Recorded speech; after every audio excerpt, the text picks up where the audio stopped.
avec la Palestine et tous les sans-papiers.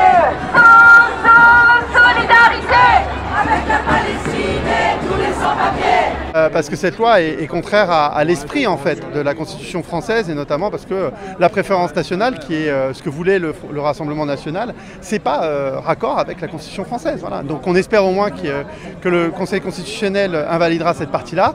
Et puis globalement notre état d'esprit, puisqu'on est en janvier 2024, c'est à la fois de la colère, parce que colère par rapport à ce qui se passe en Palestine, et les deux sont liés en réalité, pour en discuter, mais ce qui se passe en Palestine et la volonté du gouvernement israélien réellement de faire de la purification ethnique, il n'y a pas d'autre mot en Palestine, avec un gouvernement d'extrême droite en Palestine, et la volonté de remigrer, on a vu en Allemagne, donc l'ensemble des étrangers en Allemagne et la loi immigration en France, tout ça fait un continuum d'extrême droite ethnique qui n'est pas ce qu'on souhaite pour la nation française. Donc colère, mais aussi détermination, c'est pour ça qu'on manifeste aujourd'hui, et qu'on espère qu'on sera aussi nombreux le 21, il y a une autre manifestation, une autre mobilisation le 21, parce qu'on veut mettre en échec cette politique, parce que fondamentalement, ce n'est pas la question de l'immigration qui pose problème en France, la question centrale, c'est la question de la répartition des richesses, la question de la transition écologique.